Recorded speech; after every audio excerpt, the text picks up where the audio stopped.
ये ठसक, ये स्टाइल और ये टशन, ये सब किसी को भी इसे रश्क करने पर मजबूर कर सकता है। लेकिन जब आप इस टशन की असलियत जानेंगे तो हैरान होंगे कि आखिर कोई रातों रात इतने रुपए कैसे कमा सकता है।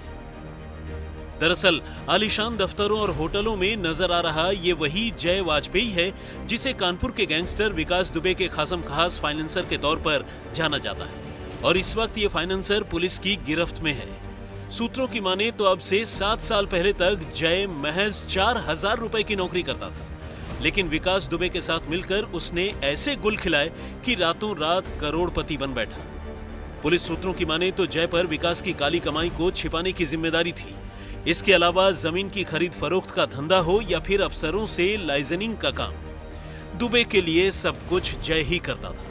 लेकिन अब जब विकास दुबे फरार हुआ है, जय के चेहरे का रंग भी उतरने लगा है। असल में कल्याणपुर इलाके में छोड़ी गई उसकी लग्जरी कारों ने भी पुलिस का ध्यान जय की ओर खींचा। फिर जब उसकी जन्म कुंडली खंगाली गई तो शक हुआ कि विकास को भगाने में भी जय का रोल रहा होगा। फिलहाल पुलिस जय से पूछताछ कर रही है। जय के विकास दुबे के खास राजदार बनने की कहानी भी किसी फिल्मी कहानी से कम नहीं है। बताते हैं कि उसकी मुलाकात विकास से कोई 7 साल पहले हुई थी। दोनों की जोड़ी जम गई और विकास ने उसे अपने साथ रख लिया।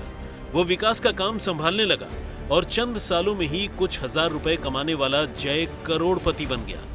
दरअसल विकास के साथ जय भी जमीन की खरीद फरोख्त का काम करता था।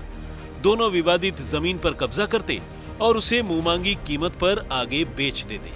अब पैसों की कमी तो थी नहीं, तो जय ने ब्याज पर भी रुपए देने का काम शुरू कर दिया और मोटी कमाई की। सूत्रों की माने तो जय ने विकास से 2% ब्याज पर 5.5 करोड़ रुपए लेकर उसे आगे 5% ब्याज पर दे रखा था।